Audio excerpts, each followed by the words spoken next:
Everyone welcome back to my YouTube channel net वाला में आपका स्वागत है। जैसे कि आज की वीडियो में हम डिस्कस करने वाले हैं, आपने थंबनेल देख के तो आ ही गया होगा कि किस टॉपिक पे हम आज डिस्कस करने वाले हैं। नीट 2025 के बाकी बचे हैं सिर्फ 8 मंथ्स। आपका सितंबर से लेकर अप्रैल तक आपकी क्या स्ट्रेटजी होनी चाहिए, कैसे पढ़ना है, कैसे मैनेज करना है सारे सब्जेक्ट को, मॉक टेस्ट को कैसे नंबर लाना है, आज की वीडियो में हम यह डिस्कस करने वाले हैं। तो वीडियो में लास्ट तक बने रहेगा, तभी आपको समझ में आएगा कि मेरी जो 8 मंथ्स की जर्नी है नीट की, कैसे मुझे उसको पार करना है। ठीक है, तो ठीक है, अगर आप चैनल पे पहले विजिट कर रहे हैं, चैनल को सब्सक्राइब कर लीजिए। अगर अच्छी लगी वीडियोस अपने दोस्तों को शेयर भी करिएगा। बहुत से बच्चे सवाल करते हैं कि मैम या दीदी, क्या मैम अभी से हम तैयारी करें, सितंबर का मंथ आ चुका है, तो क्या अभी से क्रैक कर सकते हैं नीट? तो इसका आंसर ना हम हाँ कर सकते ना नहीं। इसमें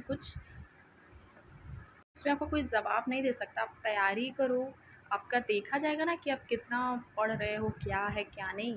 हो सके आप जो बच्चे 1 मंथ में पढ़ लेते हैं, आप वही 2 महीने में पढ़ लो, हो सकता है। तो आज की वीडियो में यही डिस्कस करने वाले। चलिए वीडियो को स्टार्ट करते हैं बिना टाइम को वेस्ट करते हुए।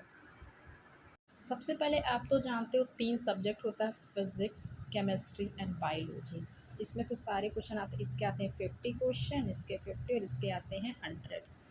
इसमें से 50 में आपको 45 अटैम्प्ट करने होते हैं, केमिस्ट्री में 45 और बायोलॉजी में 90। यानी कि टोटल आपके 720 नंबर के पेपर होता है। नेगेटिव मार्किंग होता है, आपको ध्यान देना कि कौन से क्वेश्चन अटैम्प्ट करने, कौन से नहीं अटैम्प्ट करने हैं। और सबसे पहले अगर आप नीट की तैयारी कर रहे हो तो आप सबसे नेगेटिव लोगों से दूर रहो, जो आपको डीमोटिवेट करते हैं। उन लोगों से तो कतई दूर रहिए 8 मंथ्स के लिए। अगर आप अभी अकेले रहो, कभी दोस्ती चक्कर में मत रहिए, ये सब आपकी लाइफ स्पॉइल कर सकती है।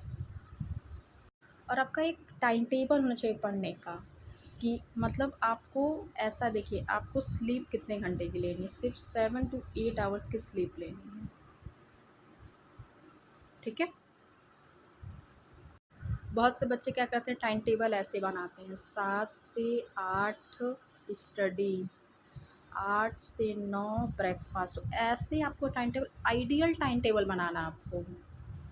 आइडियल टाइम टेबल का मतलब क्या है, आपके उठने और सोने का टाइम फिक्स होना है। उठने और सोने का टाइम फिक्स कर लीजिए तब ठीक है। अगर आप तैयारी करो, सबसे पहले सारे चैप्टर्स को आप जहाँ पढ़ते हो टेबल के सामने सारे चैप्टर्स को पेस्ट कर लीजिए, फिजिक्स के हो, केमिस्ट्री के हो, बायोलॉजी के हो।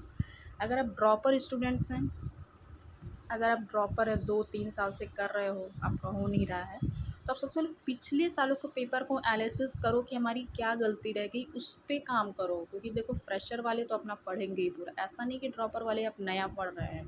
तो आप पहले एनालिसिस करो कि हमारी क्या गलती है। जैसे हम एग्जांपल देते हैं, बायोलॉजी में ट्रांसक्रिप्शन, उसमें आपके क्वेश्चन गलत हो गए, जाकर ट्रांसक्रिप्शन पढ़ लो।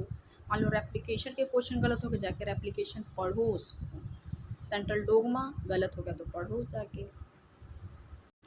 और आपको 12 से 13 घंटा तो पढ़ना ही पढ़ना। जिस हिसाब से कंपटीशन चल रहा है, देख ही रहे हो कि अगर आप 500-250 नंबर ला रहे हो तो कुछ नहीं, 600 वाला बच्चा भी इस बार तैयारी कर रहा है। तो आपको रोज़ क्या करना है, चाहे केमिस्ट्री हो, चाहे फिजिक्स हो, चाहे बायोलॉजी, सबको 3-3 घंटा देना है, 3-3 घंटा। और एक हफ्ते का शेड्यूल बना लो ना, कि हमको लेके मंडे से लेके सैटरडे तक ये पढ़ना है। और संडे को हो सकता है अभी आप कोई मॉक टेस्ट ना ज्वाइन किए हो, तो आप संडे को क्या बैठो, पिछले साल के पेपर को, क्या हमने जो हफ्ते भर पढ़ा हमको वो याद है? नहीं याद है तो आप उसको रिवाइज़ करो, क्योंकि आपका एक हफ्ता बेकार ही गया अगर आपको आ नहीं रहा जो आपने एक हफ्ता पढ़ा है। एक बात तो, रात को सोने से पहले अगर आपने जो पढ़ा दिन भर में, एक बार आँख मूंद के उसको रिवाइज़ करिए, हाँ ये होता है। नहीं होता तो सुबह उसको रिवाइज़ करिए। ये नहीं कि नेक्स्ट चैप्टर पर मूव आउट हो जाना है। ये आपको अभी दिक्कत नहीं करेगा, जैसे मार्च अप्रैल आएगा वैसे दिक्कत होने लगेगी, आपका कॉन्फिडेंस लेवल लूज़ होने लगेगा। अब एग्ज़ाम पास आ रहा है, भाई मुझे ये नहीं आता ये, तो अभी से अभी तो शुरुआत है। अब आप फरवरी तक आप अपना सिलेबस को कंप्लीट कर लीजिए एनी हाउ, क्योंकि जितना जल्दी आप सिलेबस को कंप्लीट कर लोगे आपके लिए बेटर होगा। हम कितना रिवाइज़ कर सकते हैं सिलेबस को। ज़्यादातर बच्चों का सिलेक्शन इसलिए नहीं हो पाता, उन लोग का सिलेबस ही कंप्लीट नहीं। तो सबसे पहले आप फोकस्ड करिए कि आपका सिलेबस कंप्लीट, ऐसा नहीं कि ऐसे सिलेबस रीड रीड करके हो जाए। ऐसा पढ़िए कि हमारा उसमें एक को सवाल आए तो हमारा हो जाए, ऐसा पढ़ाई करना है। फरवरी तक आप मिड फरवरी तक सिलेबस को कंप्लीट कर लो। उसके बाद मार्च और अप्रैल में सिर्फ आपको मॉक टेस्ट, अप्रैल और मार्च को तो सिर्फ मॉक टेस्ट ही देना है, रोज एनालिसिस करना मेरी क्या गलती हो रही है क्या नहीं गलती हो रही है। अब बात आती है आपको फिज़िक्स, केमिस्ट्री, बायोलॉजी कैसे पढ़ना है। देखिए, बायोलॉजी के लिए आपको एनसीईआरटी तो पढ़ना ही पढ़ना, और एक चैप्टर को आप 10 से 15 बार पढ़िए। ये देखिए 1-2 बार, जितने भी आप टॉपर्स को देखते हैं वो 1-2 बार नहीं पढ़ते हैं, 10 से 15 बार पढ़ते हैं। केमिस्ट्री की आपकी चाहे फिज़िकल हो, इनऑर्गेनिक हो, चाहे ऑर्गेनिक हो, इसकी भी एनसीईआरटी आपको पढ़नी ही पढ़नी है। फिज़िक्स के कुछ चैप्टर्स की मैं बताऊंगी, जैसे आप मॉडर्न फिज़िक्स का पढ़ सकते हो, रे ऑप्टिक्स का, वेव ऑप्टिक्स के, इलेक्ट्रोमैग्नेटिक इंडक्शंस वाले के टॉपिक को पढ़ सकते हो, मैकेनिक्स के कुछ कुछ चैप्टर के फिज़िक्स के जो एनसीईआरटी वो बहुत बहुत इंपॉर्टेंट है। सो आप एनसीईआरटी को मिस ही मत करिएगा। भले आप नोट्स को पढ़ रहे हो, साथ साथ में आप एनसीईआरटी को भी पढ़ते चलो। जैसे आपने बायोलॉजी में आपने लिविंग वर्ल्ड को पढ़ा नोट्स से, फिर उसकी एनसीईआरटी एक एक लाइन आपको याद होनी चाहिए। एनसीईआरटी से ही क्वेश्चन आएंगे। ये मत सोच हमने नोट्स पढ़ लिया और गए, क्वेश्चन ही नहीं है, एनसीईआरटी नहीं पढ़ोगे तो कोई मतलब नहीं है। अगर आप मान लो ड्रॉप ले रहे हो, इस साल आपके मार्क्स हैं 500, 500, 600 के बीच, तो ड्रॉप तो ले ही रहे हो, तो आपको तो पता नहीं कि मेरी वीक पॉइंट क्या है, उस पर काम करिए। नहीं कि एकदम बोझा लेके बैठ जाओ वही पढ़ते रहो, ऐसे नहीं पढ़ना है भाई।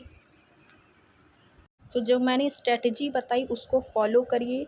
अगर देखिए आपको थोड़ा टाइम लगेगा, होता है ना कुछ हैबिट्स को बनाने में टाइम लगता है, तो टाइम लगेगा बेटा, इसको बनाओ, नहीं तो आपको ही प्रॉब्लम होगी। पढ़ाई स्टार्ट कर दो। आपने बताइए आपका 4 जून को 24 का रिज़ल्ट आ गया था, आपने कितना टाइम वेस्ट किया, पूरा जून गया, पूरा जुलाई गया, अगस्त गया, बेटा पढ़ो, सितंबर आ गया, आपका कितना टाइम ही है अब, सितंबर, अक्टूबर, नवंबर, दिसंबर से बहुत ही कम टाइम बचा। तो पढ़ना स्टार्ट कर दो, धीरे धीरे पढ़ाई करो। हाँ पता है आप लोग का पढ़ने में मन नहीं लग रहा होगा। सो आई होप आपको वीडियो समझ में आई होगी। अगर आप चैनल पे पहले विजिट करें, चैनल को सब्सक्राइब कर लीजिए। ओके, मिलते हैं नेक्स्ट वीडियो में, तब तक के लिए बाय।